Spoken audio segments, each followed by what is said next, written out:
महाभारत का युद्ध समाप्त हो गया था। युधिष्ठिर ने हस्तिनापुर की राजगद्दी संभाल ली थी। धीरे धीरे सब कुछ सामान्य हो रहा था।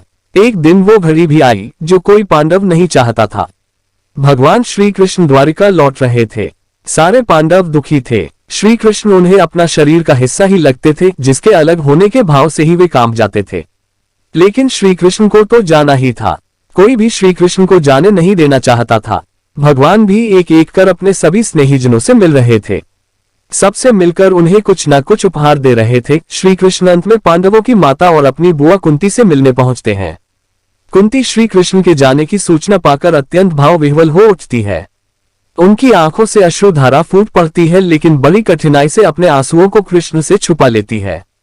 भगवान ने कुंती से कहा कि बुआ, आपने आज तक अपने लिए मुझसे कुछ नहीं मांगा, आज कुछ मांग लीजिए, मैं आपको कुछ देना चाहता हूँ। कुंती के रुके हुए आंसू आंखों से ढलक पड़ते हैं। उन्होंने रोते हुए कहा कि हे श्री कृष्ण, अगर कुछ देना ही चाहते हो तो मुझे दुख दे दो, मैं बहुत सारा दुख चाहती हूँ।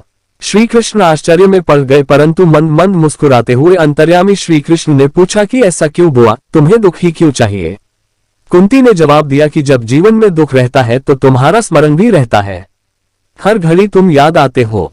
सुख में तो यदा कदा ही तुम्हारी याद आती है। तुम याद आओगे तो मैं तुम्हारी पूजा और प्रार्थना भी कर सकूंगी। कुंती के अंतर मन की पीड़ा तो भगवान समझ रहे थे। ये प्रसंग चाहे बहुत ही छोटा सा है, लेकिन इसके पीछे संदेश बहुत गहरा है। जरूरत है उसे समझने के नजरिए की। अक्सर इंसान परमात्मा को केवल दुख और परेशानी में ही याद करते हैं।